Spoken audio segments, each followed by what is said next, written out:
front of you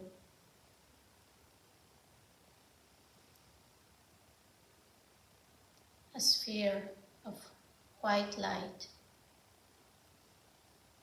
that symbolizes your Buddha nature, primordial consciousness, your true nature.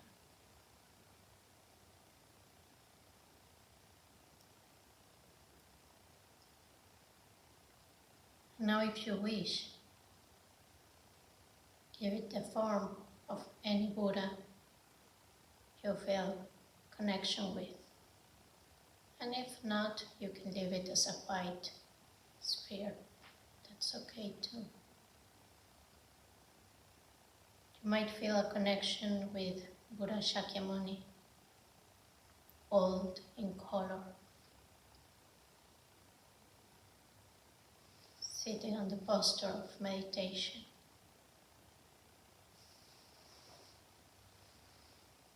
Or with Padmasambhava Guru Rinpoche.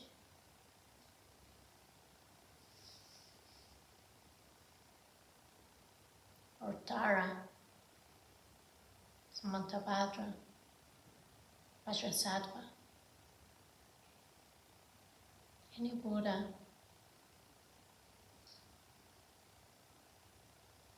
that for you symbolizes wisdom and compassion, enlightened mind.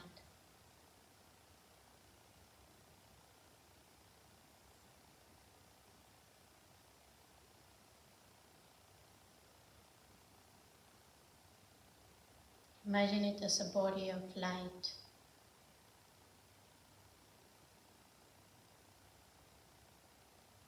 appearing like a rainbow, empty, jet clear.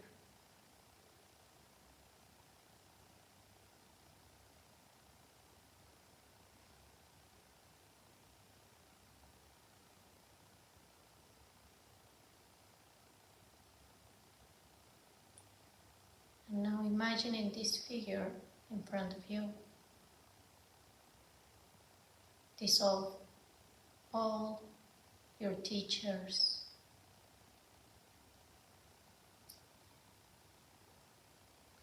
all the Buddhas and Bodhisattvas,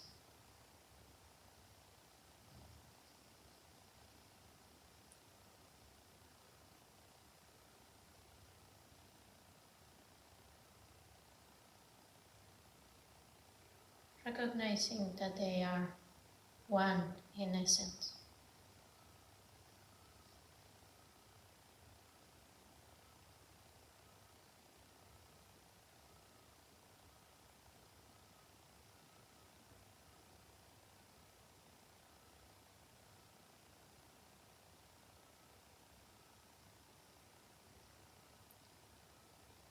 Imagine the light of this Buddha shining more, brighter,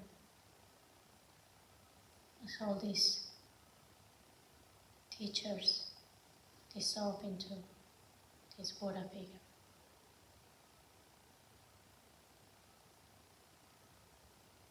That represents your inner wisdom and compassion.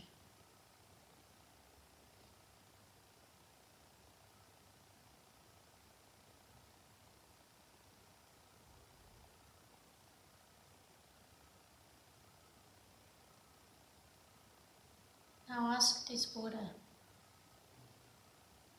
to send you blessings, to help you find the truth, to help you discover your true nature, to let that love and compassion shine through.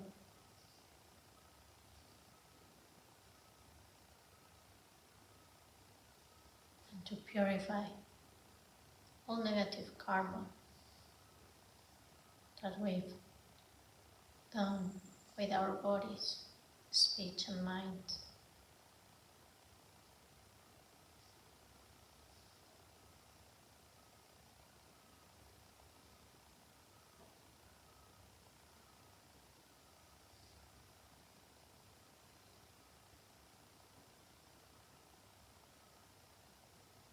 visualize a white syllable Om in the head chakra of the Buddha.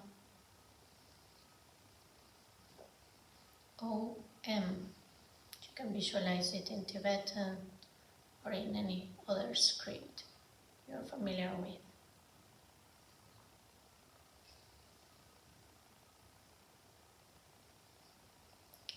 And visualize a white Om also in the center of your head at the height of the eyebrows in your head chakra.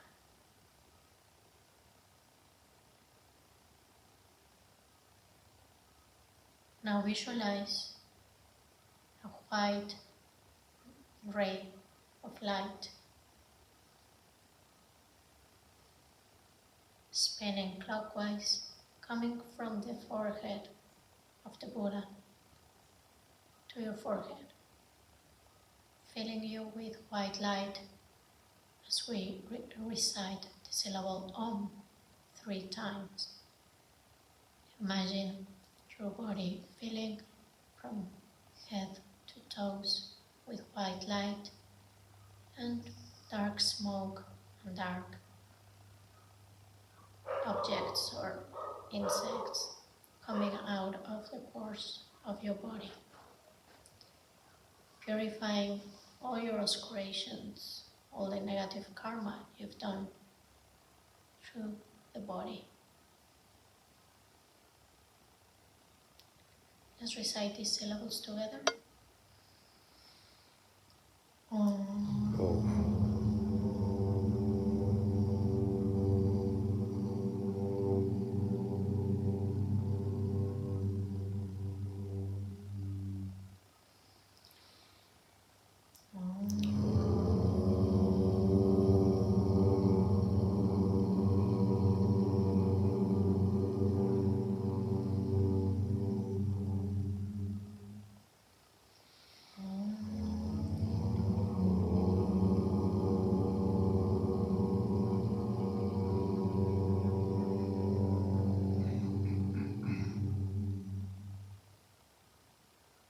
Rest in the white light, feeling that all oscurations, negative actions of the body have been completely purified.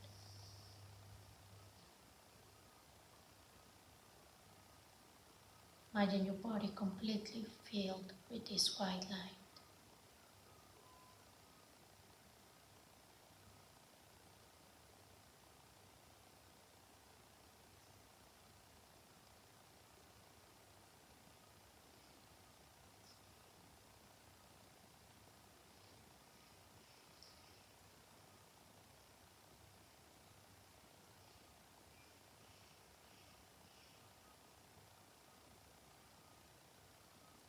Now visualize a red syllable, Ah, at the throat chakra of the Buddha and at your throat, A-H.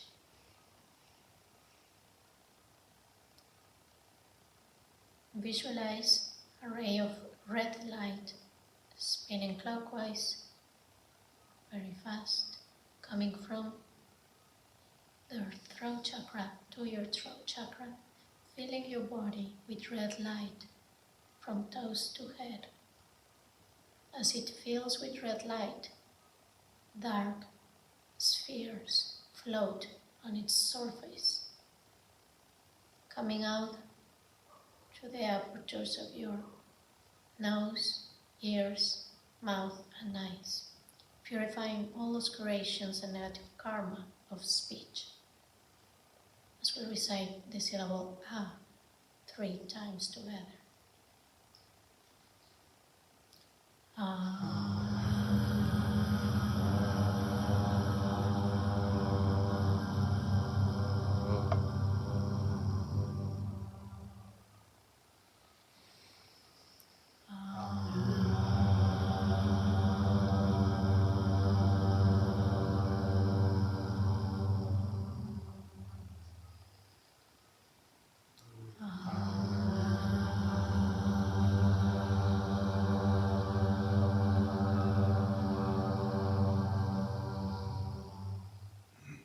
rest in the red light, feeling that all negativities and aspirations of speech have been completely purified. Imagine your body filled with this red light and rest.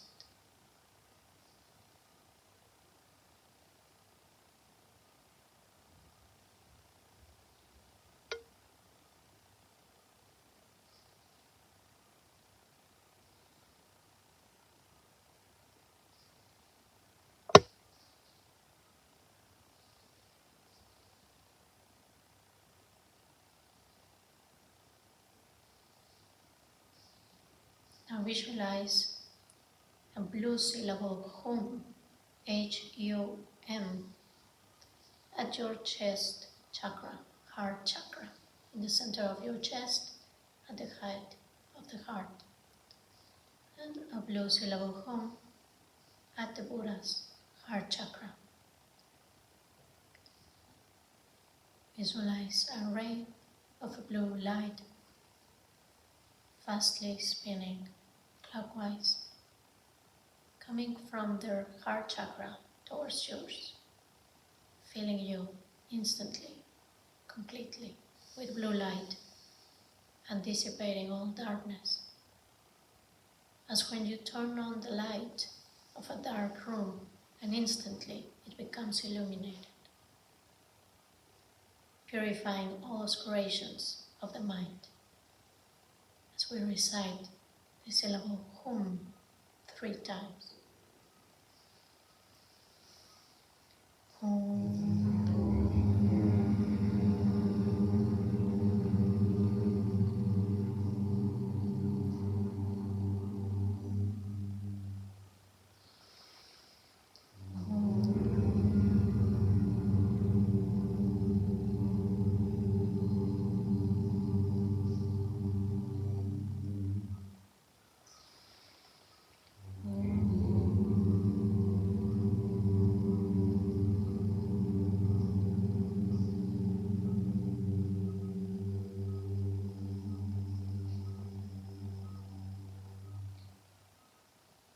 Now rest in the blue light, feeling that all mental aspirations have been completely purified. Imagine your body filled with this blue light and rest.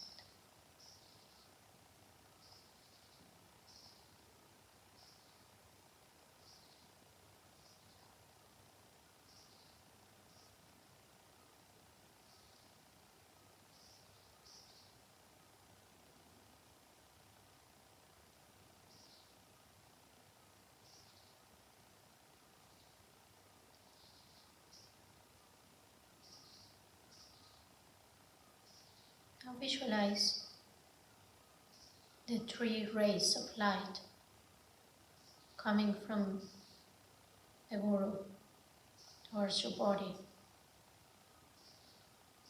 spinning clockwise, white, red, blue, simultaneously, reaching your 3 chakras, head, throat, and heart chakras,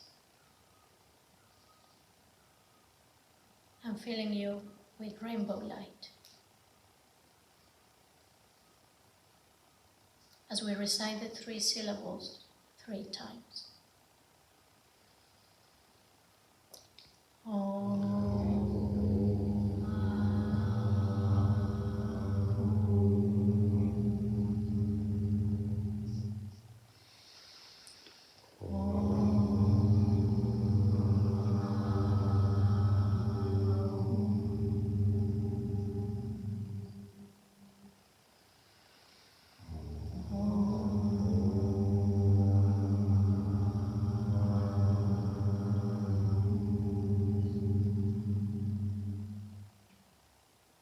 Rest with your body completely filled with rainbow light.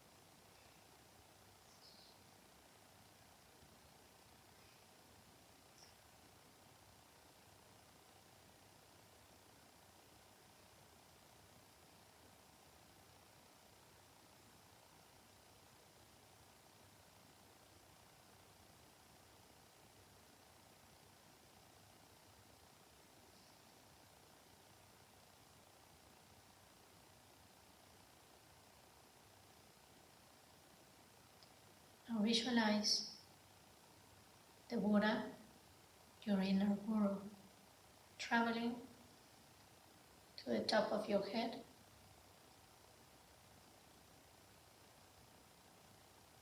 a few centimeters above your crown, the crown of your head, dissolving into light and dissolving into you through your central channel towards your heart chakra.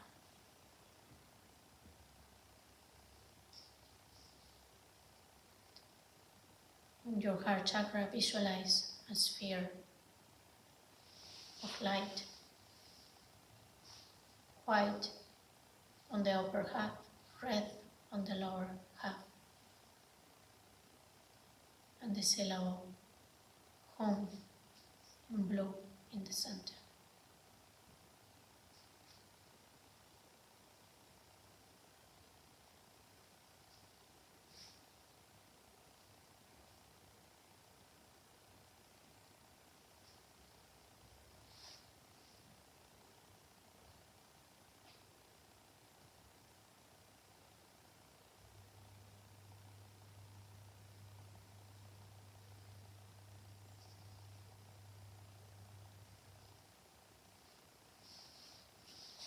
Now dissolve your body into that sphere.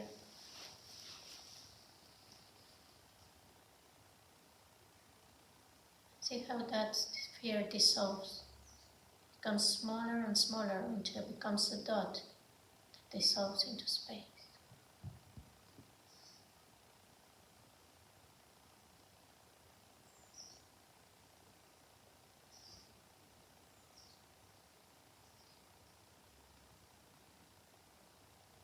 Now see your body reappearing in your ordinary form, but lighter, as if it was made of light, as if it was a dream body. The Buddha appearing in your heart chakra, guiding you,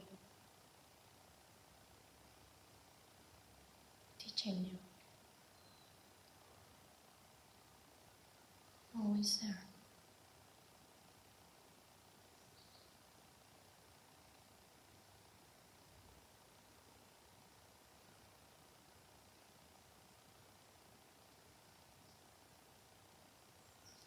If you visualized a Buddha figure that you know their mantra, you can say it in your mind a few times. If not, just remain present, resting with that image at your heart chakra.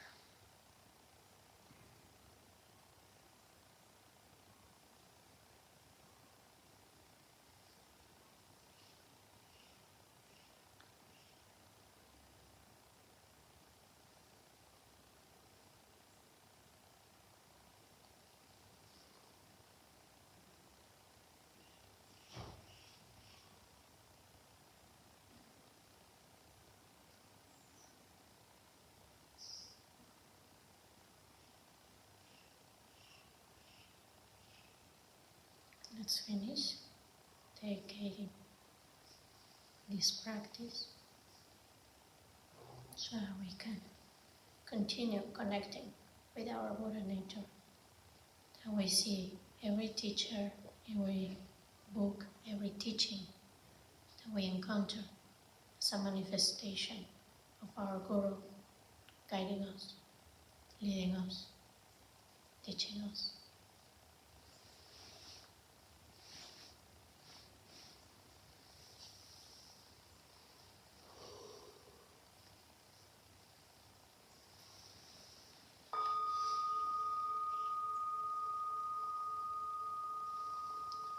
Come back.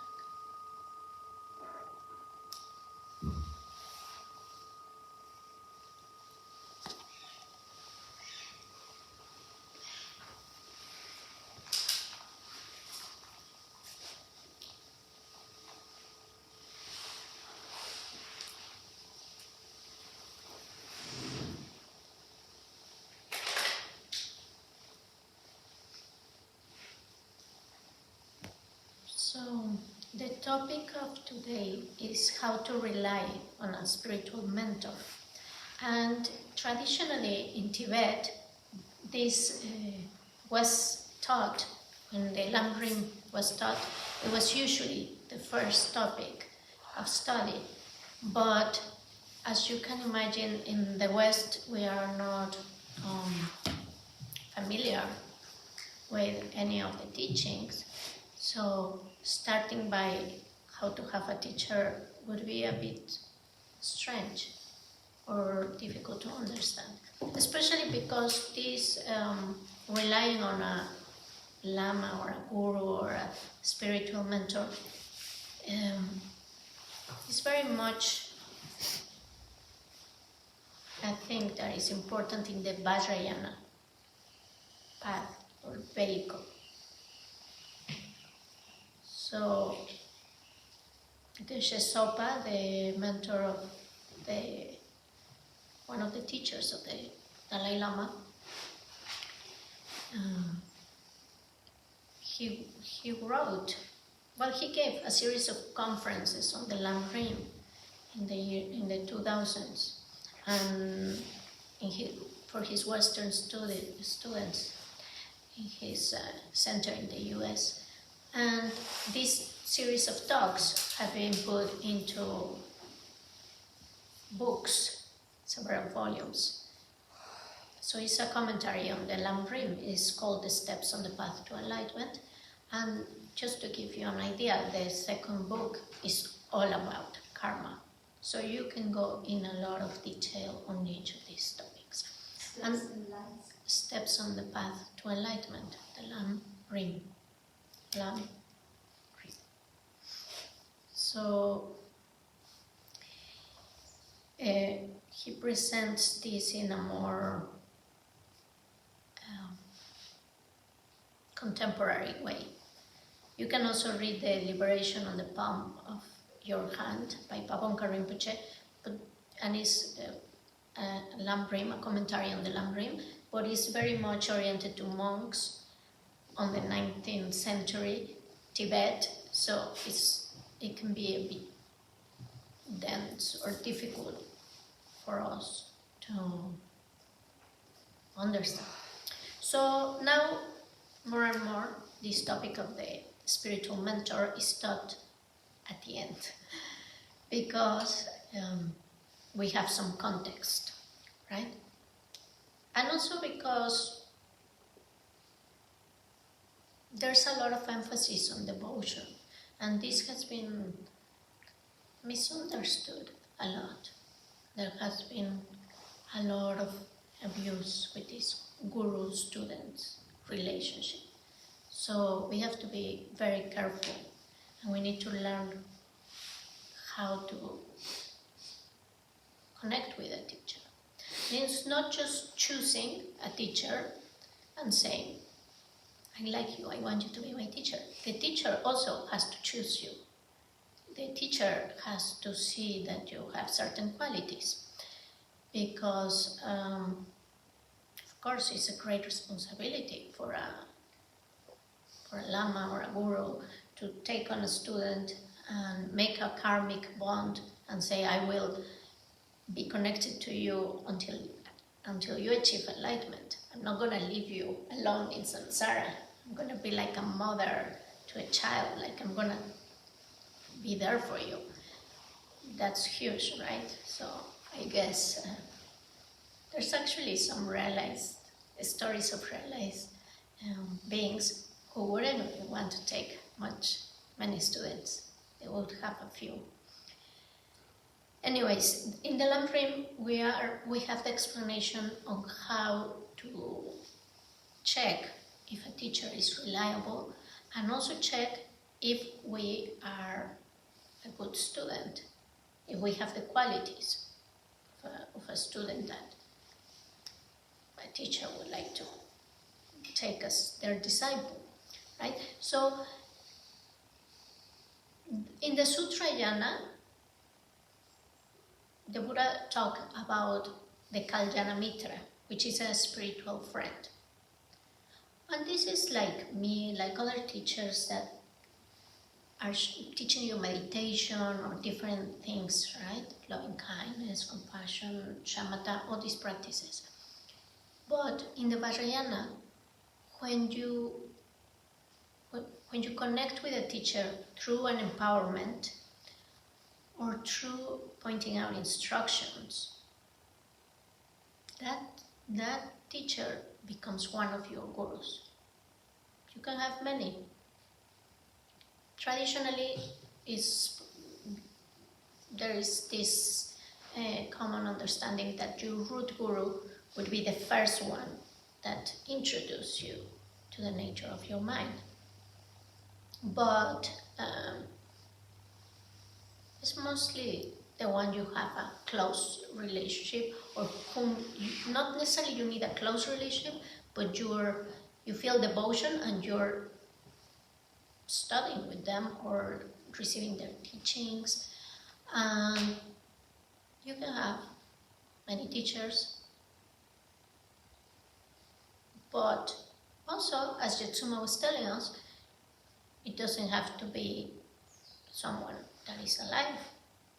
It can be someone that already passed away, but you're connecting to their mind through their teachings, through a book, or by seeing their image because you have karmic imprints from past lives, and is that figure that inspires you more and connects you to your Buddha nature, right? And even if you have a teacher that is alive, but it's like His Holiness the Dalai Lama, you consider him to be your guru.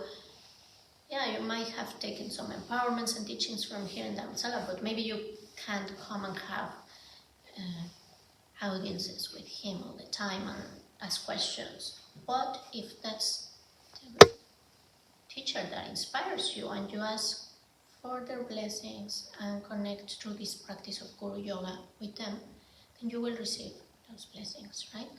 Because the teacher is like a mirror that is showing you your Buddha mind, your Buddha nature. So ideally, you want a teacher that is enlightened, right? And if it's not enlightened, you have to feel that that person is enlightened. You have to, in the Vajrayana, you have to see that teacher as a Buddha. So it's extremely difficult if the teacher is behaving unethically or doing things that is just difficult, right? Sometimes it's just our mind projecting and finding faults in everyone. So you want someone that inspires you. And why would we need a teacher, first of all? Well, it's like everything else. You want to learn how to build furniture, or you want to play an instrument. You want to learn painting. Well, you can do it by yourself, maybe, but it will take you a very long time to master the piano or the violin or learn how to paint or anything else, right? So a teacher can save you a lot of time. For example, yes, I had a lot of propensity since I was a child for drawing. I like it and I spent all my time drawing, all the time I could. So probably it came from imprints from past lives, I don't know. But if I hadn't studied with many teachers and go to study the career in visual arts, it would have taken me a longer time if I was just myself. I can't imagine like by myself discovering all the things like how to prepare a canvas, how to figure out the theory of color and perspective and a lot of things that you learn in school with a lot of teachers, right? Thanks to my teachers, I learned the techniques of watercolor and oil painting and sculpture and different techniques and digital art and all kinds of things that they taught me and saved me a lot of time. So the same in the Vajrayana path, the teacher is showing you your Buddha nature, is guiding you, and is saving you a lot of time. So if you want to go into the Vajrayana path, which is the fast track to enlightenment, then you need teachers, right? Now we have to learn to relate correctly with the teachers, because there can be a lot of dangers involved. So let me read you a few of the things that the Lam Rim says about how to rely on a spiritual teacher or mentor.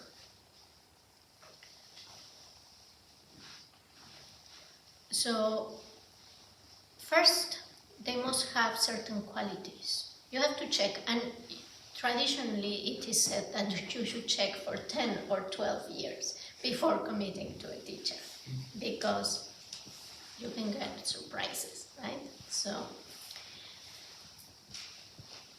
they should have a stable practice or realization of the higher trainings of ethical conduct, meditative stabilization, and wisdom. They must have vast and deep knowledge of the scriptures. They should have joy and enthusiasm to teach, the ability to express the teachings clearly, loving concern and compassion for the students, patience and willingness to undergo the difficulties of guiding others on the path. And then there is a section that is considered the advantages of relying on a qualified teacher. You will learn the correct teachings and know how to practice them properly. You will gain realizations and approach enlightenment. You will avoid unfortunate rebirths. You won't lack spiritual teachers in your future lives.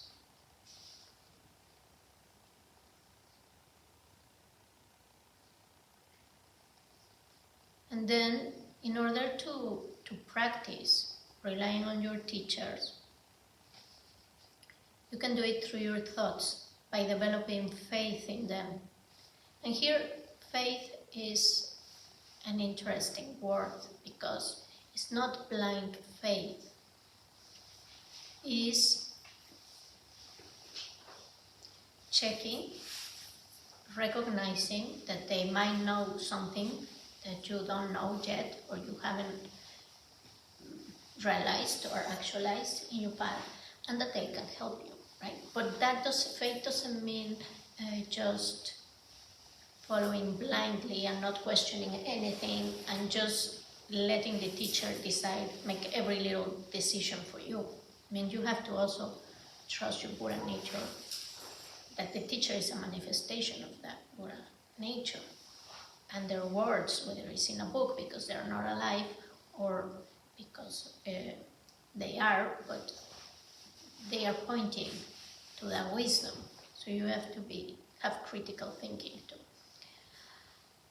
And remembering their qualities and the role they play in your spiritual progress.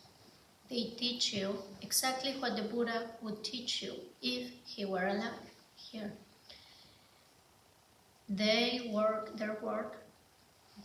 to benefit you in the same way as the Buddha does. If your mind picks fault in your teachers, check whether the faults come from the teacher or instead are projections of your own mind. And this one can be difficult. I mean, there are communities of students that have had a lot of suffering because they misunderstood this instruction and they said, okay, I'm seeing faults, terrible faults in my teacher, but it must be my mind projecting them. Of course, if you're criticizing your teacher because, I don't know, any simple thing that you perceive probably is just your projection. But if you're seeing a teacher abusing students, well, that's a very red flag, right? Like you are seeing that unethical behavior. So you have to check well and not just I mean, sometimes communities create this kind of group delusion where everybody's telling you, it's your ego, it's your ego.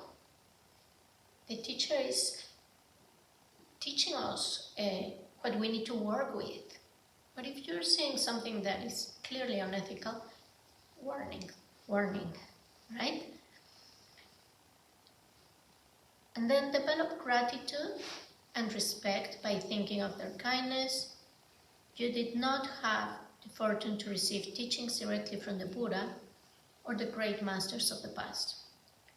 Due to the kindness of your spiritual mentors, you're able to listen to teachings, be inspired by their living example of the Dharma, take precepts, and receive guidance in your practice. And then it says here, practice relying on your teachers through your actions, by making offerings.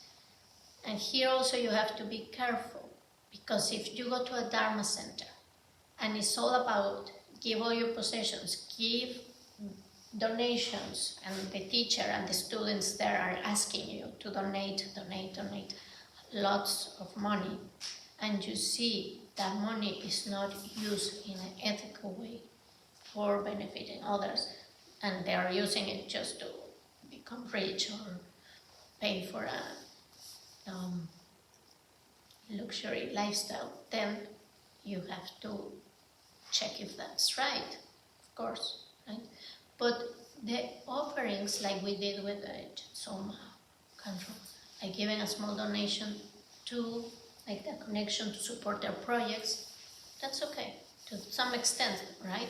You have to check and not just give everything, because that has happened also. People that are very vulnerable and they need the love of a family, of a father figure or something, and they end up giving all their possessions, all their money, allowing abuse just because they want to be part of the community and feel loved and feel part of something. And then they regret, or they realize this is out of balance. So you have to do that. You can do it in your mind, make offerings, and just when it feels right, okay? And then showing respect and offering your service to help them in various projects they do. This can also be misunderstood, right? I mean, help and offer service if it's something that you feel is natural and the project is something that you feel passionate about and you are gonna be helping, I don't know, like when the earthquake and many people went to help people in the earthquake, the Dharma communities in Nepal were all helping. Well, that's a very meaningful motivation. But if you become, like, you're not practicing, but now you are, I don't know, just working for the Dharma center, for the teacher, then you want to check how much of your time you put in those projects, if your work is really being appreciated and used in a meaningful way, or if you're just becoming a servant there or a slave. Right? Like there's like terrible cases of abuse, and that's why I mention it, because we can all fall into that idolatry, idealization of the teacher. If we study the teachings and we understand we have to see them as Buddhas, we have to do everything they say, then your mind can get a bit diluted and then go to an extreme that is not healthy. And practicing the teachings as they are instructed. So the teaching is important thing. You have to check that the teaching is genuine, is coming from the Buddhist teachings, from the Buddha, from a lineage, from a tradition, because that's also the case of some communities where the teachers start acting very strangely, like they start teaching Dharma in a mainstream way according to the teachings, but then suddenly they start initiating you in some weird rituals and taking your blood or having sex or with the students, or different things that you might think, well, this Buddha didn't taught this, right? So, or if you check the tantras and the commentaries, what's up with this teaching? Like it's coming out of the traditional format. Now they're mixing a lot of different traditions and things, and then teaching something very strange. Well, watch out, because you don't know where that's gonna lead you. And then, but if it's pure Dharma teachings, and the behavior of the teacher is unethical, you keep the teachings and you say goodbye, right? With respect, but you don't continue engaging in weird behaviors or supporting that kind of abuse or anything, right? But the teachings were genuine, they were coming from, you keep what you learn from the teachings and what is helpful for your path, that's good, okay? Then make the determination to check the person's qualities before taking that person as your teacher. Determined to put effort into cultivating good relationship with your teachers, because that will lead you to progress easily and steadily on the path to enlightenment. So we have to check our teachers, and that doesn't mean we can go and attend teachings. Go and attend teachings with different teachers and check, right? And if you're going to take an empowerment or commit to like a long-term program in one center, monastery, institute, or wherever, then check, how are the students doing? Is there any abuse here? Is there anything weird here happening? And if you see it's genuine, take the empowerment. But then you're studying there and then you realize maybe you're more connected to another teacher and another teachings. That's okay too, like to say, okay, I appreciate this, now I'm studying here because this makes more sense in my path. Also follow that guidance of your inner world, that's the important thing. Right? So, and if you feel a connection with a Buddha, and you feel that's your world, well, that's better, because then they already display that they are enlightened, so there's no risk there, right?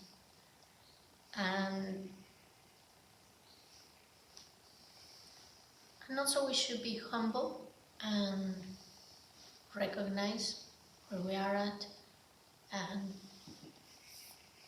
practice the teachings and do the practices, and then we can be good students to receive those empowerments, those guidance,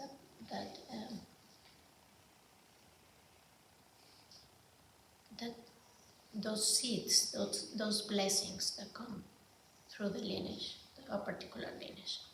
So all these things are important, and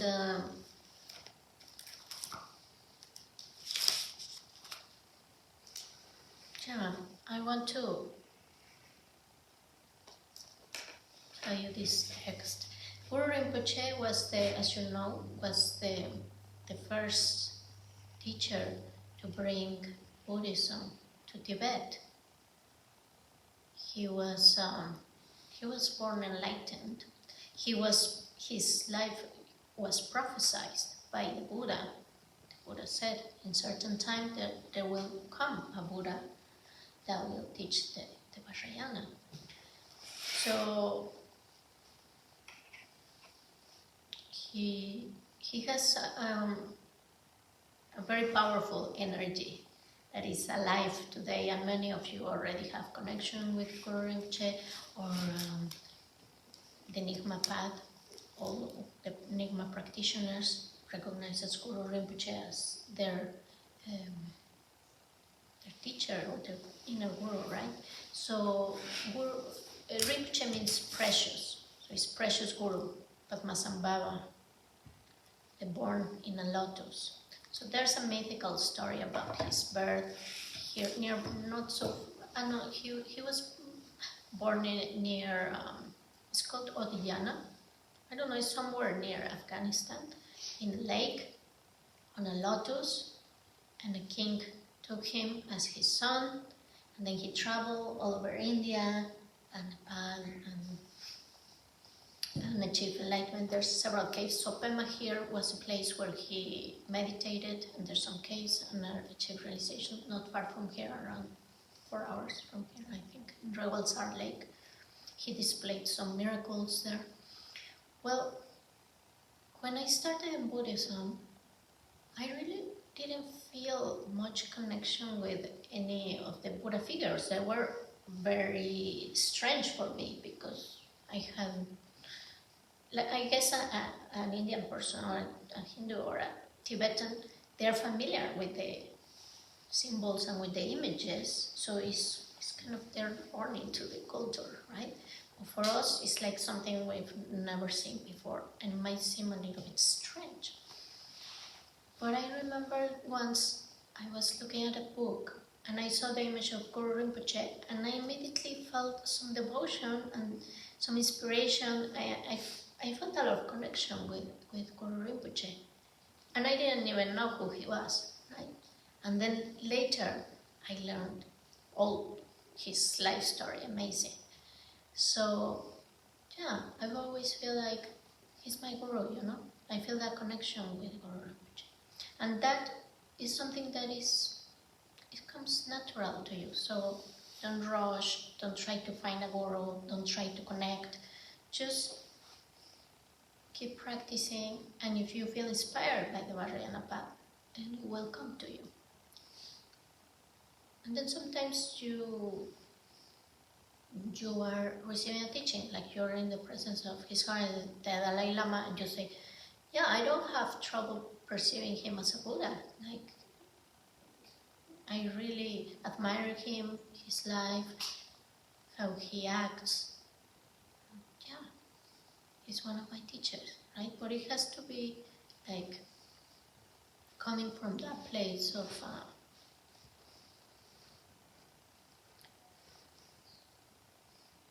feeling that devotion. And maybe it's not easy to understand this word of devotion for some of us, but to give you an example, I'm telling you again and again in this retreat, practice loving kindness and compassion for yourself. And maybe you think, what is she saying? I don't think this is right. I don't want to do it. Yeah, maybe. And then you went to see Jitsuma and she says, practice loving kindness and compassion for yourself. And you're like, yeah, that's a great advice. I really like that. I would like to practice it. You know? Why? Because you felt a connection with her, it inspires you, you feel some admiration. That's the beginning of devotion. We need to nurture. So you can, if you feel the connection with her, many of you feel a connection with her, you can visualize her as Tara and ask for the blessings. And you don't have to be living here and going to see her every other day. Just, you made a connection with her. You can visualize her and ask for the blessings, the connection, okay? And the same with other teachers. Some of you felt a connection with Kamtrul Rinpoche. Maybe you didn't. That's also because of karmic imprint. You know, like Milarepa, he went with a very fine Nyingma Lama, and he gave him the top of the top teachings. But Milarepa just didn't get it, didn't feel any devotion, any inspiration, until this Lama said, go look for Marpa. You have a karmic connection with Marpa. Marpa the translator, go and find him. And Milarepa went and found Marpa, and he was a great teacher for him, and he achieved enlightenment because of that connection with Marpa. But Marpa gave him the teachings and then sent him to meditate years in a cave in the mountains. They didn't see each other for years, but every time Milarepa would feel confused or needed advice, he would just call on Marpa, and Marpa would come and teach him his Buddha mind, not the connection that they have. So Guru Rinpoche, in this book, White Lotus, there is a reference to a teaching he gave to Jesses Sogyal. She was his disciple, his Tibetan consort, and on her own right, a Buddha, an enlightened Buddha, teacher of all the Tibetans, the mother of the Tibetans, Jesus Ogyal. She was an emanation of Tara Vajrayogini, an amazing practitioner who registered all the teachings that Guru Rinpoche gave to the King Trisum Denzen and all the 25 disciples.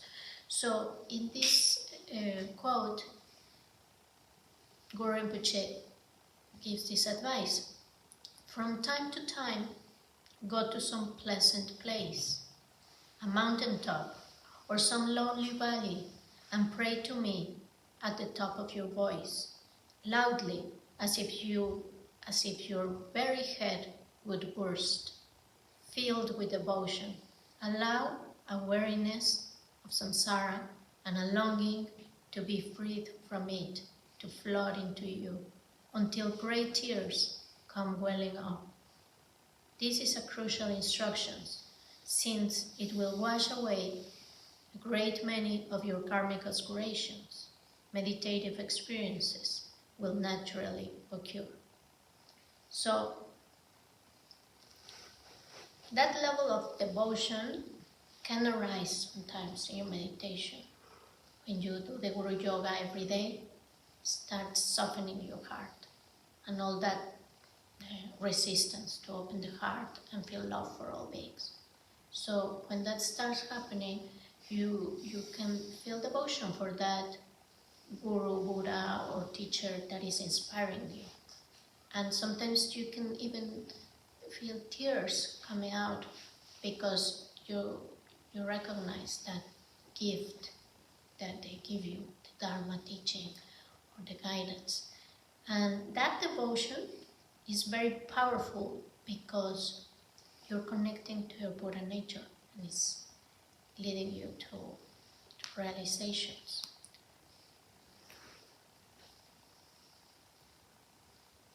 So just check very well before committing to a path, to a teacher. Take your time. Also, there is no need to just study with one lineage or one practice. In Tibet, there was this Rime movement, which was mainly promoted by Jamyang Khyentse Wangpo and Jamgon Khuntru, and it was a movement that was non-sectarian.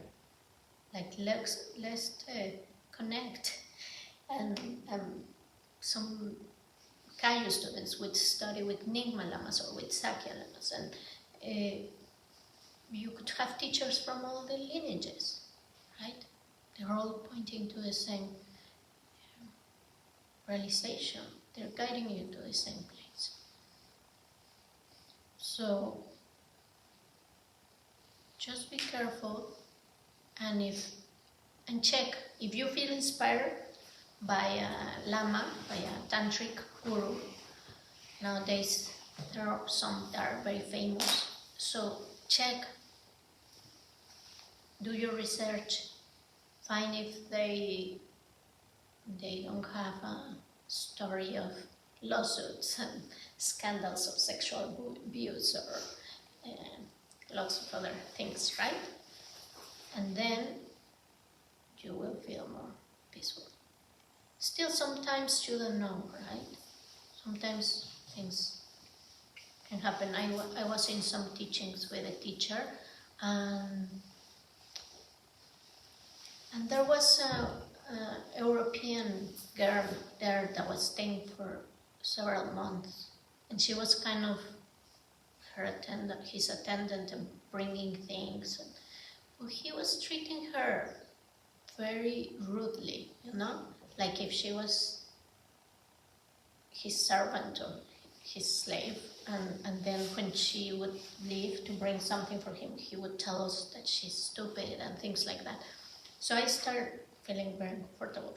And then he told me once, like, do you know how to give massage? And so all these things, I said, this is red flags, right? This is weird.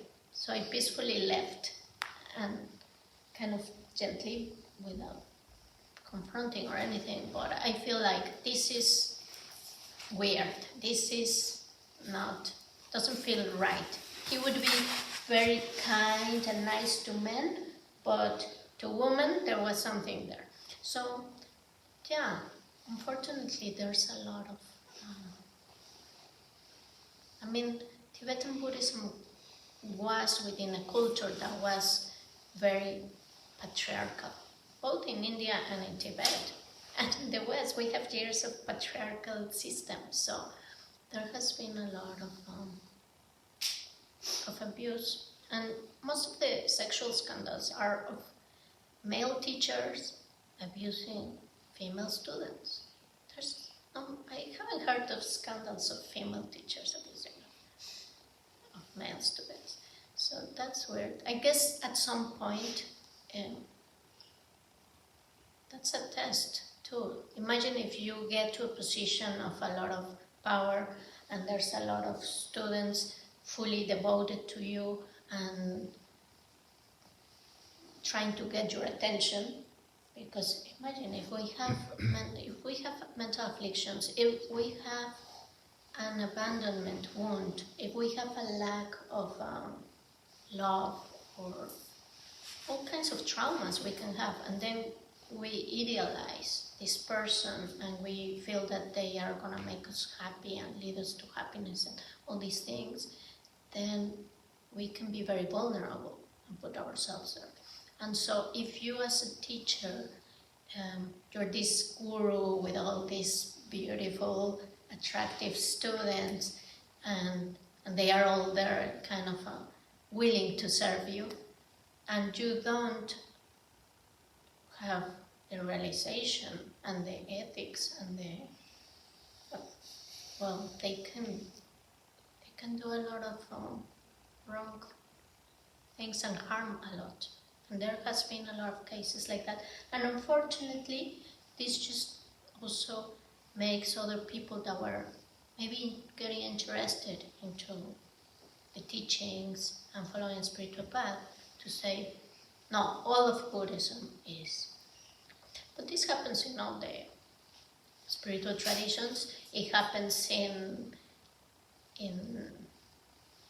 different environments, right? We have so much cases of bosses abusing their employees, or psychologists with their patients, are all kinds of abuses when there's a relation of power. And we have to be very, very careful. So I just want to mention that. And I'm going to recommend you some teachers that I feel, based on my experience over the years, that they are reliable, that you can continue studying and practicing if you want, but you have to always check, right? Because now I might not know of anything, and then tomorrow we don't know. There might be a scandal, so do your homework and do your research, right? So if you're interested in studying more, understanding more the philosophical part, the reasoning of these teachings, go deeper into the Lam Rim. I know for some of you it was difficult to study all the topics and meditate on them. I tried to do them as meditations, because if it's all teaching, it can become very tedious. And the meditations that very kindly were instructed by some teachers, many of them come from Thupten Chodron, a Western nun that compiled many of the Lam Rim teachings into meditations. And I feel that even though they might be difficult to go over all these topics, the Lam Rim, for me it has been enormously beneficial.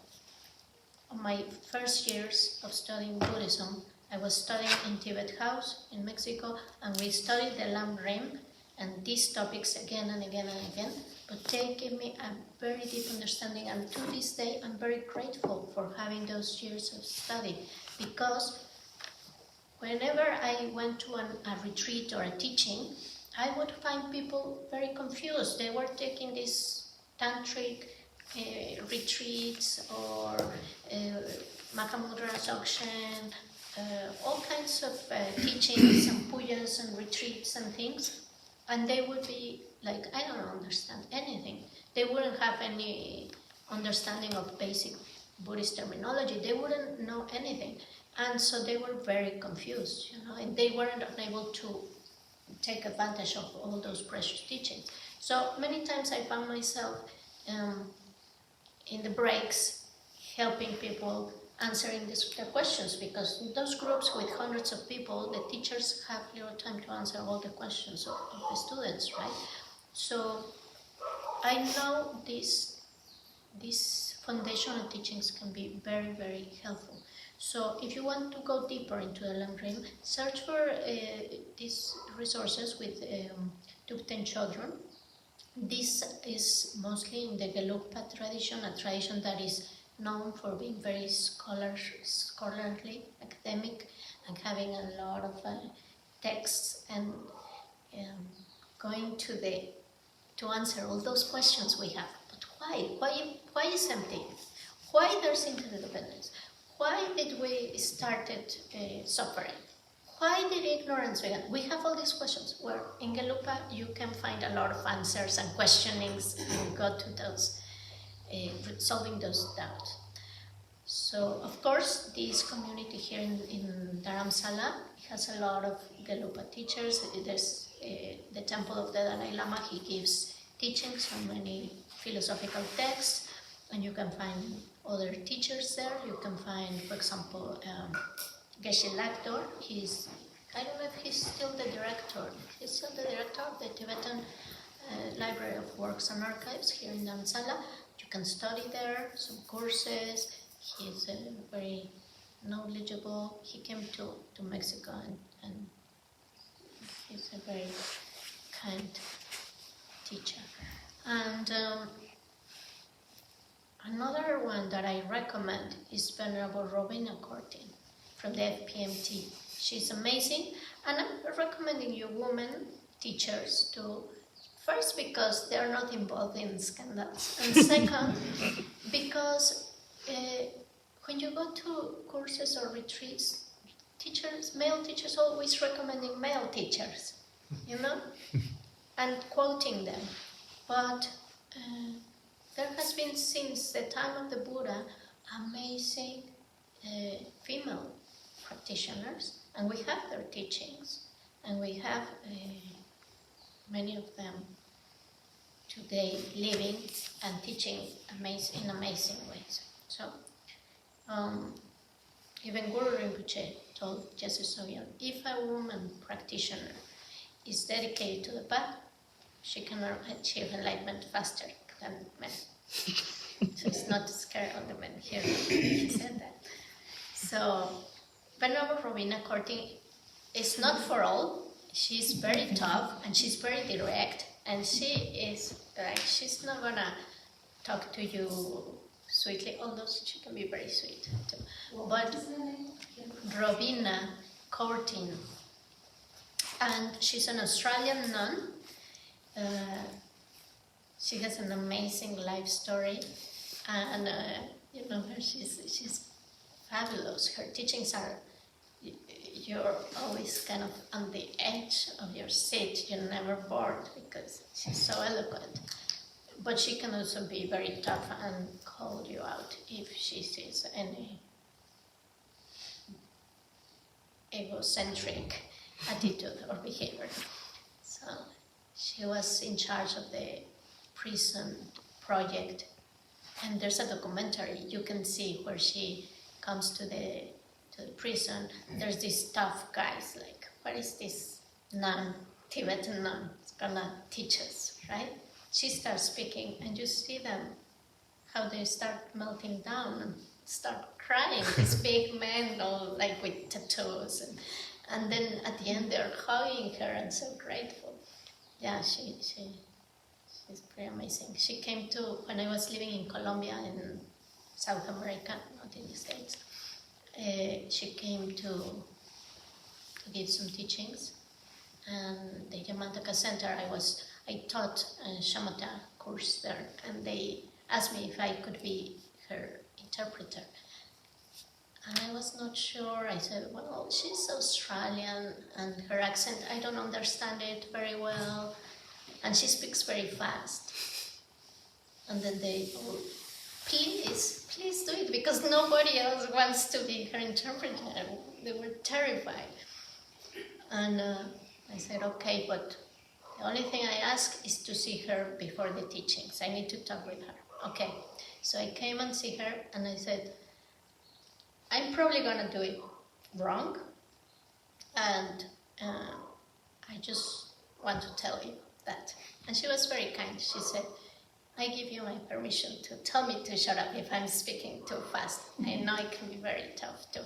She was very, very loving. I spent a lot of time with her. We would eat together, and her teachings were amazing. We went to a school. We went to several places. We went to a school, like a high school. The director was very progressive, and he wanted Venerable to speak to the teenagers and inspire them. And there was this room full of teenagers, and of course they were on their phone, like with a face that they were not interested. And she started speaking, and I saw them. They stopped with the phone. They were putting all their attention. Their faces were transforming radically. And at the end of the teaching, we had a line of teenagers coming, and because I was translating to her what they were asking, they were all like, I'm really inspired by your teaching. I've never heard this. I didn't expect this. Where can I learn more? How can I contact you? Asking advice from her. Really beautiful, how she can touch people. So, yeah, she's a very good teacher of the FPMT Center, and her teacher, Lama Zopa Rinpoche, of course, I recommend Lama Zopa Rinpoche. He's a great teacher that has done a lot of enlightened activity, has manifested over the years around his work and his centers. And there's FPMT centers all over the world that you can go and take courses, study. There's a lot of programs online that you can study. I studied several programs there. They have the Kopan Monastery in Nepal, beautiful place. I did retreat there. You can attend a short retreat, a long retreat, or even you can ask for a room to do your own retreat for some time, depending on the calendar. But it's a beautiful, amazing place that I recommend. And here in Dharamsala we have Tushita Center, so it's also part of the FPMT. They have a nice library, it's a beautiful place, and they also offer different programs. Sometimes they invite Jitsuma Tenzin Barmo and other great teachers. Venerable Robina teaches there and others. So, and I think they also have some retreat rooms, right? You can have a room to do your personal retreat if you want. Not for anymore? Personal, not no? Personal for the retreat course, I mean. In the course only. Okay. Yeah, they used to have that before, I think. Anyways, of course, His Holiness the Dalai Lama, the Gelug tradition, I already mentioned, and his books and his teachings are amazing. And Geshe Sopa, his teacher, who I told you, wrote this Lamrim. He passed away recently, but there's a lot of his teachings that you can find. And Kandrola, the oracle teacher, now she teaches for the PMT, and she's also a great, inspiring teacher and realized being. Also in the Gelupa, the teachings of Alex Bersin, studybuddhism.org, is a great resource for keep deepening your learning and study.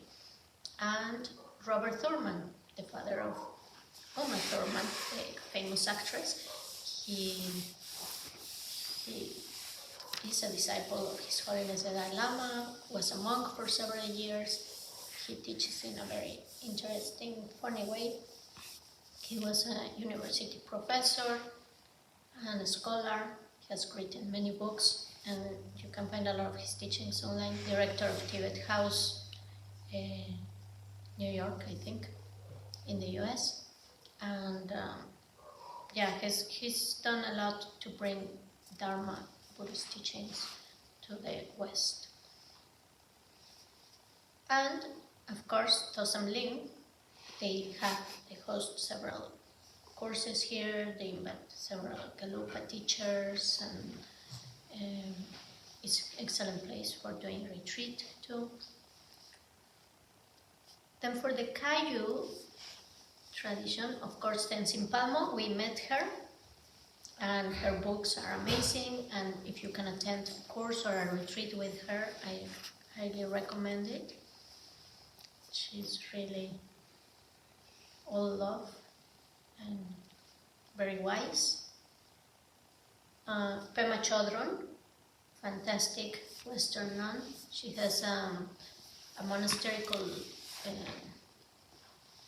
what is the name? Campo Abbey in Canada. And Nova Scotia. If you can read her books and listen to her teachings, also amazing teacher. And of course, Mingyur Rinpoche, one of my teachers too.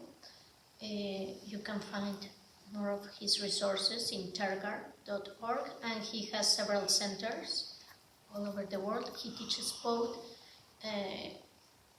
Nyingma and Kayu. Mingyur. Mingyur. And his teacher, Taisitu Rinpoche, has a big monastery here in Bir, not far from here, about 2 hours from here. So the Mingyur Rinpoche comes to teach there at least once a year. And then he has a center in Minneapolis and other parts of the world. He has a monastery in Nepal, and he comes to his centers frequently. So he comes to Mexico. He used to come every year. Now, because of the pandemic, he didn't come, but he came this year. We had a wonderful retreat with him. And Pakchok Rinpoche. So this is a lineage I have connected a lot from all my teachers. I would say these are the ones that I've been more connected to. Tukur Yin Rinpoche was one of the greatest masters of the 20th century, Dzogchen master, amazing teacher. And his sons are Mingyur Rinpoche, Chokinima Rinpoche, and Tsokni Rinpoche. All of them amazing teachers. I highly recommend them. And Pakchok Rinpoche is the nephew of them. Chokling Rinpoche was also another of the brothers who passed away. And Pakchok Rinpoche is his son. He's a great teacher, very young, and married, and understands Westerners very, very well too. And there's a lot of teachings and books that you can also find in their websites. And Trango Rinpoche is a very fine Kayu Lama. He is of the old generation, so he doesn't speak English very much, but his courses, his retreats are translated. He has the Vajravidya Institute in Sarnath, here in India, and in Nepal there is a Trango Center near Bodha, and then is a monastery, and then the Bhaktapur Retreat Center, where I did retreat. And his enlightened activity really is great too. So THRANGU,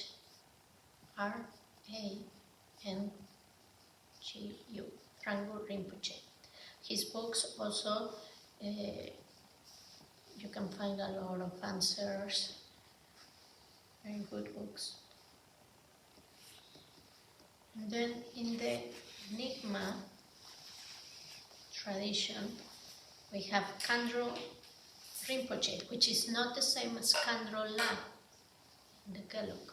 Kandro Rinpoche is the lineage holder of the Mindroling tradition, the Mindroling lineage, Nyingma. She was raised in the UK, so she speaks very fluent English. She's an amazing Tibetan teacher, also with a lot of powerful energy, and her teachings are amazing. If you have opportunity to take a course or retreat with her, I recommend look for her online, listen to her teachings. Also nowadays you can look for them online on YouTube and then check if you feel some connection to them and then go meet them. Okay, that's also fortunate of this time. Kandro Rinpoche, Khandro. Kandro is a Tibetan word for the kini. The kini is a being that is a female manifestation of enlightenment, of Buddhahood. And Sogni Rinpoche is amazing. The drop meditation comes from Sogni Rinpoche, really one of my teachers and brother of Mingyur Rinpoche, amazing teacher. He lives in Colorado, in Creston, Colorado, has a center there where you can attend retreats. He teaches in Garrison Institute in New York, more or less once a year or something.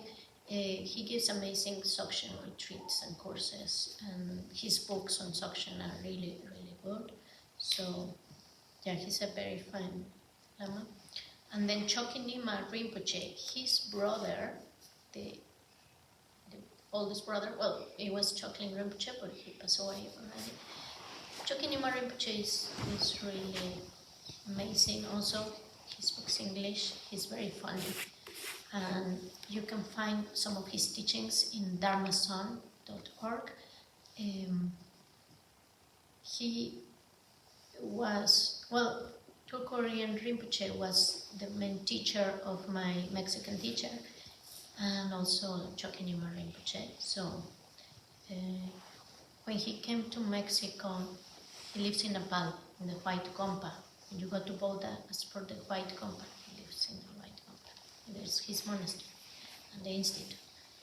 So when he came to Mexico to teach us, he said that Mexicans have a lot of devotion. It comes naturally. Now you need to study more. He said, I've been in other more developed countries, and they're very good at analyzing and questioning and studying, but they have trouble developing devotion. For you, it's the opposite. So I guess for India, it's more similar to Mexico too. So he said, it's really good that you don't have trouble cultivating devotion. He's amazing. He is a manifestation of wisdom. Some people consider him an emanation of Nagarjuna, of Manjushri, the Buddha of wisdom. So he has the Ranjung Geshe Institute in Nepal, and they offer Ranjung Geshe Institute, ryi.org, R-Y-I, Ranjung Geshe Institute. And the Kaning Shedrup Link, the Shedra for the monks, Kaning is for Kayu Nyingma. So he also, like Mingyur Rinpoche, has the two lineages of Nyingma and Kayu lineages. And he's the abbot of the monastery. In this Ranjung Geshe Institute, there come many Westerners from all the world. Well, now, not only Westerners, also Asians. They come from all the world to study there, and there are programs that you can take, like a course on Tibetan or Buddhist studies, or a summer, or you can enroll in a BA. And we also have an MA program. So it's an academic institute. The Dharmason is more kind of practice-oriented, so you can hear his famous Saturday talks and the teachings on Tara, the Tara Terma, and different things. So, yeah, he's his retreats also are very good. He usually teaches once a year. Then the seminar around November, December, he teaches a seminar that is 15 days long, and you go every day to receive teachings. He usually teaches a short text that has a lot of Pida instructions in the practice, Dzogchen text, and then he explains it. At the end, they give you some empowerment, and then you go 3 days to one of his retreat centers, monasteries. One is the Nunnery of Nagigompa, where you can also go and do retreat there. And you go for 3 or 4 days to do retreat there with him. There's in the clouds, the mountains, there's a cave of Tulku Rinpoche, a very beautiful place. And then there is Parping in Nepal. Both are in Nepal. Parping is where the Ashura cave of Guru Rinpoche, where the hand in the rock where he left the imprint. So the cave is inside the monastery of Chokinima Rinpoche in Parping.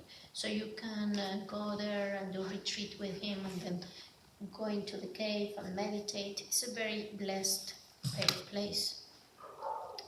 Then Sultri Malione is a Western teacher, also Nigma. She holds the lineage of Machi Kladron, a realized yogini practitioner from Tibet, from ancient times, that she developed the lineage practice of Cho, and she had, Sutri Malione had many Nigma teachers. She established Taramandala center in Colorado. I think it's also Preston. It's in Colorado. It's called Taramandala. They offer programs. There are some retreat cabins. There are different retreats there. I did a certification there. Yeah, she's really good teacher. Can you repeat our pseudonym, please? TSULTRIMALIONE.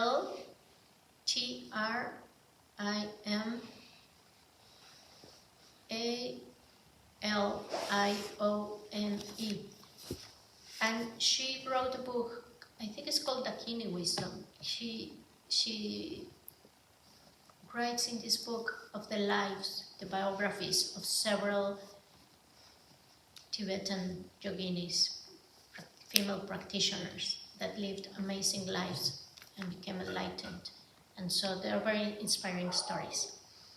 And there's a lot of female teachers in her center, and also male teachers, but has a good female energy.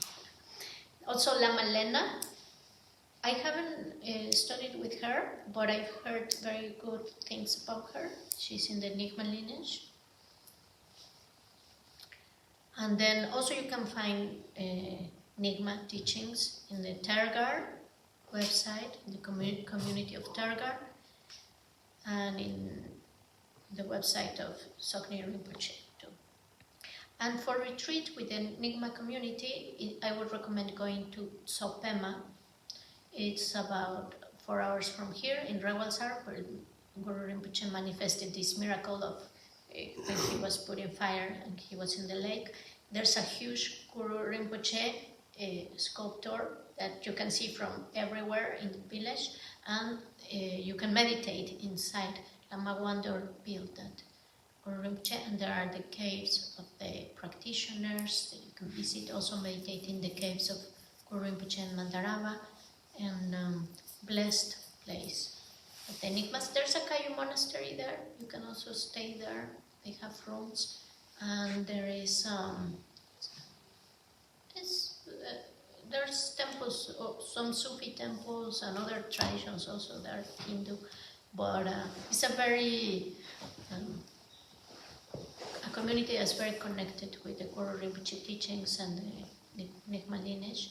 And also in Sikkim, there's a lot of caves and connection there, monasteries, and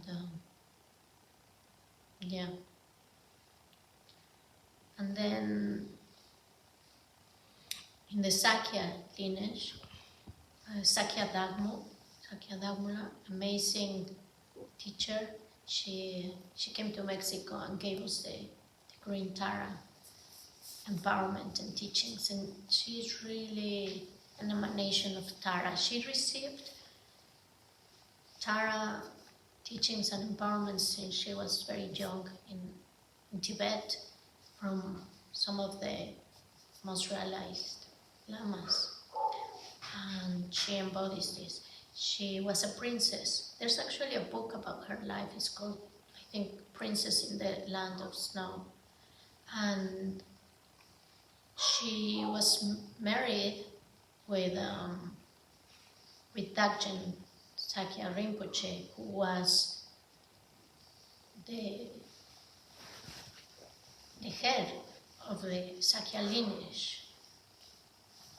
Until he escaped, they had to leave Tibet with the invasion, and they settled in Seattle, Washington, in the US, and they established the Sakya Institute, but also as a Rime Institute, like a non-sectarian, where other teachers from other lineages could teach there too. And so she's really very inspiring. What is her name again? Sakya Dagmo or Dagmola. Sakya Dagmola. And of course, His Holiness Sakya Trinzin. I think he's the brother or the cousin of her husband. They became two heads of the Sakya lineage, and they went to the US. Then Sakya Trinzin, the present Sakya Trinzin, took the title, but he's also a very fine Lama, His Holiness. He's like the Dalai Lama for the Sakyas, and his teachings are also very good. In Sikkim, he has a monastery. We went after a retreat. We went for a tour of monasteries. We were just visiting my friends and I, we were visiting monasteries, and we came to a Sakya monastery, and we were just exploring it. We were in the central patio, and a monk came and said, "Do you want to see Rinpoche? You want to visit Rinpoche?" And we said, "Yeah, sure." We thought it was like the abbot of the monastery. We didn't have idea who we're going to meet. And just when we were about to enter his room, I asked the monk, "What is his name?" He's like, "It's His Holiness Sakya Trinzin." So we were just very fortunate to sit there and talk, had a very nice talk with him. And I feel like he's full of love and compassion, and he's a very fine Lama, of course. And in the Sakya is also known for being very scholarly. The main teaching is called Lam Drek, which is Lam is the path and Drek is the fruit. So it's not like the Lam Rim, which is more Sutrayana, but it's more Tantrayana, and it's also the path and the fruit, taking the fruit as a path. So we could say similar to Mahamudra, but kind of in between, because it's also a very scholarly approach. And if you want to learn more about the Sakya teachings, you can search for a Western teacher called Acharya Malcolm Smith. He's really an erudite of all the Sakya and the Nyingma lineages, and you can find a lot about his translations and teachings online. And then in the Seattle Sakya Institute also, you can study there if you're interested. So there is so much, so many teachers, so many centers, so much you can have access to. This is just some of the things I recommend. And then if you want to check, like if you want to go study with a teacher or some lineage or something, and you have questions, and you can write me and I can tell you my opinion if you want it, right? But then you have to trust your heart and your wisdom to lead you where you have to go from here. Okay? But it's important to keep studying, reflecting, meditating, and if you have opportunity to go meditate in some of these blessed places, also it opens to receive a lot of blessings for your path and connect with the Buddhas and Bodhisattvas. Well, that's it. And of course, if you want to keep connecting with me, we're studying with my group. We're studying now the 37 practices of the Bodhisattvas. We meet every week to meditate. You don't have to come every week. You can come whenever you want. And we're gonna start with the Bodhicharya Vatara, the way of the Bodhisattva from Shantideva. We're gonna meditate on each of the verses and discuss them. And you're welcome whenever you want to come and meditate together. And that's it. I wish you all the best for the rest of the retreat. You're slowly coming out of the retreat. And watch your minds as you come out. See what happens. Take interest, curiosity, to see how you're feeling, what's happening with your mind as you engage with the world, planning your trip back home or wherever you're going from here, and then what happens afterwards. Don't let it all get diluted. Keep your daily practice and keep in touch. Okay.